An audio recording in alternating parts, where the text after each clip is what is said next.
Hello everyone. तो हम start करते हैं फेरेटिनिन। मतलब क्या फेरेटिनिन खतरे का संकेत हो सकता है? देखिएगा, फेरेटिन एक प्रकार का कंपोनेंट होता है, प्रोटीन होता है जो कि हमारी बॉडी में होता है। इसके बढ़ने से क्या होगा, कम होने से क्या होगा, डिटेल से डिस्कस करते हैं। वीडियो मेडिकल स्टूडेंट के लिए, don't be take self medication. देखिएगा, ferritin is a storage protein that keep iron safe inside body cell. बोलना क्या है, फेरेटिन जो होता है एक स्टोरेज प्रोटीन है जो कि आयरन को शरीर की कोशिकाओं में सुरक्षित रखता है, सेफली स्टोर करके रखता है। किसको? देखो, फेरेटिन जो है बहुत सारे कंडीशन में बॉडी में सूजन आने पे बढ़ेगा, आंतों में सूजन आने पे पड़ेगा, बहुत सारी एनीमिया में बढ़ेगा। मैं पूरा आपको डिटेल से एक्सप्लेन इसमें करूंगा। तो it is mainly present in liver, spleen and bone marrow. Basically ferritin होता का है, प्लीहा में होता है, लीवर में होता है और अस्थि मज्जा में पाया जाता है। Blood ferritin level effects total body iron storage. देखिएगा, रक्त में जो फेरेटिन का स्तर शरीर के कुल आयरन भंडार को दर्शाता है। टोटल आयरन कितना है इस चीज को डिनोट करता है हमारा फेरेटिन लेवल। ये बहुत सारे कारण से बढ़ेगा, बहुत सारे कारण से घटेगा, मैं बताऊंगा आगे। It is the earliest indicator of iron deficiency anaemia. जब भी आपकी बॉडी में आयरन डेफिशिएंसी एनीमिया होता है, आयरन की बॉडी में जब भी आपको कमी होती है, तब क्या होता है, बेसिकली इसका लेवल बढ़ता है फेरेटिन का। मैं आप डाउन होता है फेरेटिन का, मैं आपको आगे बताऊंगा। देखिएगा, नॉर्मल रेंज के ऊपर डिस्कस करते हैं। एडल्ट के अंदर, मेल के अंदर बेसिकली 30 से 400 एनजी पर एमएल पाया जाता है। एडल्ट फीमेल के अंदर 15 से 150 एनजी पर एमएल पाया जाएगा। Specially children usually have lower than normal value. बच्चों में जो है लोअर वैल्यू से कम होता है, ये भी आप माइंड में रखिएगा। एल्डर पेशेंट में भी शो स्लाइटली इंक्रीज वैल्यू, यानी कि पुरुष जो एल्डर व्यक्ति होता है, बड़े लोग होते हैं, उनमें बेसिकली क्या होता है, स्लाइटली इंक्रीज हो जाता है। ये नॉर्मल रेंज के साथ में यहाँ पे मैंने इसका रिपोर्ट भी लिया है, एक पेशेंट का इन्वेस्टिगेशन है। फेरेटिन सीरम लेवल है, इसमें आया है 20.5 mg, जो कि एनजी पर एमएल, जो कि लो है। बेसिकली 22 से 322। देखो, रेफरेंस रेंज जो है वैल्यू लैब टू लैब करते हैं। जैसे बोलोगे सर आपने यहाँ पे 322 लिखा है, ऊपर आपने 400 लिख दिया है, तो हमारा क्या है, यहाँ पे अलग अलग लैब में रेफरेंस वैल्यू भी केमिकल के हिसाब से डिफरेंट हो सकती है, माइंड में रखिएगा। इंडिकेशन कब करवाते भैया, फेरेटिन लेवल कब करवाना चाहिए? तो सस्पेक्टेड आयरन डेफिशिएंसी एनीमिया, किसी को आयरन की कमी हो रही हो, एनीमिया का खतरा लग रहा हो, तब करवाना चाहिए।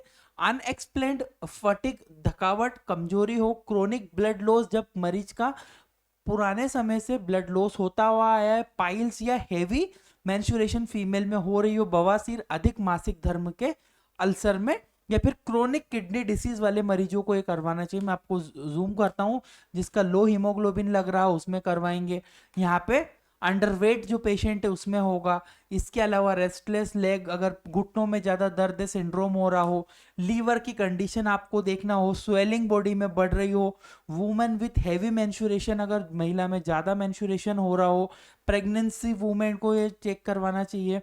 Individual with food absorption tissue, इन सब पेशेंट को ये टेस्ट करवाना बहुत ज्यादा जरूरी होता है। Low ferritin level, basically iron deficiency anaemia most commonly cause होता है फेरेटिन लेवल कम होने पर। Chronic blood loss of GIT, gastrointestinal tract of ulcer, अगर आपको यूट्रस में बेसिकली जीआईटी और यूट्रस में बेसिकली आंत या गर्भाशय में लगातार खून की कमी हो रही हो, ब्लड लॉस हो रहा हो, तब भी। पुअर डाइटरी आयरन इनटेक, अगर आप कम आयरन खाते हो, या फिर माल एब्जॉर्प्शन हो रहा हो। सीलियक डिसीज है, सीलियक डिसीज मैंने डिटेल से भी पढ़ाई है क्या होती है। और इंटेस्टाइनल डिसऑर्डर अगर हो, उन पेशेंट में ये इसका लो वैल्यू आएगा। Pregnancy due to increased iron requirement, गर्भावस्था में बेसिकली इसकी रिक्वायरमेंट ज्यादा हो जाती है, इस चीज को आप माइंड में ध्यान रखिएगा। हाई फेरेटिन, अब देखो फेरेटिन का लेवल बढ़ेगा कब, आयरन ओवरलोड, बेसिकली जब आपका आयरन ओवरलोड डिसऑर्डर होगा, जिसे हीमोक्रोमेटोस्टेसिस हेमोक्रोमेटोसिस कहते हैं। हेमोक्रोमेटोसिस की कंडीशन में क्या होता है, फेरेटिन का लेवल बढ़ता है। रिपीटेड ब्लड ट्रांसफ्यूजन, अगर बार बार किसी मरीज को ब्लड ट्रांसफ्यूजन हो रहा है तब भी उसमें फेरेटिन का लेवल बढ़ सकता है। क्रोनिक लीवर डिसीज, हिपेटाइटिस और सिरोसिस की कंडीशन में भी फेरेटिन का लेवल बढ़ेगा। इसके अलावा क्रोनिक इन्फ्लामेशन और इन्फेक्शन, अगर क्रोनिक इन्फ्लामेशन है, इन्फेक्शन है, तब भी इसका वैल्यू ज्यादा आएगा। मैलिग्नेंसी हो रही हो, कैंसर का जो कॉज हो रहा हो, या फिर ऑटो इम्यून डिसऑर्डर की कंडीशन में भी फेरेटिन का लेवल बढ़ता है, ध्यान रखिएगा। तो इन सब कंडीशन में आपका संकेत हो सकता है फेरेटिन का बढ़ना। इंपॉर्टेंट पॉइंट, वेरी इंपॉर्टेंट, इन 4-5 पॉइंट को बहुत अच्छी इजी लैंग्वेज में समझा दूंगा। फेरेटिन जो होता है, ferritin is an acute phase reactant protein. Basically बोल रहा है फेरेटिन एक एक्यूट फेज रिएक्टेंट प्रोटीन होता है। एक्यूट फेज मतलब सडनली फेज में इसका वैल्यू बढ़ता है। It increase in inflammation even without iron overload. बोलना है सूजन की स्थिति में आयरन अधिक ना होने पर भी इसका वैल्यू बढ़ता। मान लीजिए सूजन है, किसी पेशेंट को स्वेलिंग हो रही हो, आयरन भले ही नहीं बढ़ रहा हो पर फेरेटिन का लेवल तो भी बढ़ेगा, स्वेलिंग में भी, सूजन में भी बढ़ सकता है। Low ferritin is almost always diagnose of iron deficiency anaemia. हाँ, अगर फेरेटिन कम हो रहा है तो कंफर्म है भैया पेशेंट को आयरन डेफिशिएंसी एनीमिया है। बट अगर फेरेटिन का लेवल बढ़ रहा है तो वो स्वेलिंग की वजह से हो सकता है। High ferritin does not always mean high iron. देखो, जरूरी नहीं है कि फेरेटिन का लेवल बढ़ रहा है तो आयरन का वैल्यू भी बढ़ रहा होगा, नहीं, ऐसा नहीं है। फेरेटिन बढ़ने के बहुत सारे रीजन है, मैंने आपको बताया किडनी डिसीज में भी हो सकता है। इसके अलावा स्प्लीन में कोई इन्फ्लामेशन इन्फेक्शन, लीवर में कोई इन्फेक्शन, बॉडी में सूजन आने पर, इन सब कंडीशन में बढ़ घट सकता है।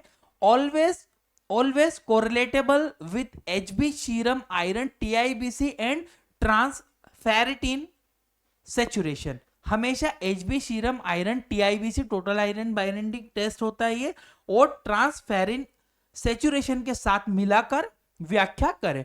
बेसिकली हमेशा फेरेटिन से डिसाइड मत कर लेना, और भी जो टेस्ट है, एचबी है, सीरम है, टीआईबीसी है, इनको भी टेस्ट हमें करवाना बहुत ज्यादा जरूरी होता है। ट्रीटमेंट बेसिकली डॉक्टर के सजेशन पे। अगर लेवल कम हो रहा है फेरेटिन का तो अच्छा ऑप्शन है, if ferritin low then 1 tablet OD use कर सकते हैं, फेरस एस्कॉर्बिट, जिसमें folic acid and zinc sulphate भी उपस्थित होता है। रिडोलोन एक्सटी के नाम से मार्केट में मिल जाती है, अच्छी टेबलेट, इसका यूज पेशेंट कर सकता है as the prescription of doctor. अब आप मेडिकल स्टूडेंट हो, आपको डिटेल से पढ़ना है तो हमारी एक इंडियन मेडिकल लेक्चर एप्लीकेशन है, प्ले स्टोर पर गूगल से सर्टिफाइड है। वहां पर पढ़ाया जाता है, सिखाया जाता है medicine, disease, treatment, hospital knowledge के बारे में। आपको 950 रुपए पे करना है। पूरा 1 साल आपको हमारी बुक मिलेगी, पीडीएफ के फॉर्म में डाउनलोड लाइफ टाइम करोगे, वीडियो लेक्चर, नोट्स वगैरह सब मिलेगा। कोर्स खत्म होने पर एक्सपीरियंस सर्टिफिकेट भी मिलेगा। साथ में ये एप्लीकेशन आप डाउनलोड कर लेना, इसी के अंदर है, डिस्क्रिप्शन कमेंट बॉक्स में भी लिंक आपको मिल जाएगी। Thank you for watching guys, your Indian medical lecture.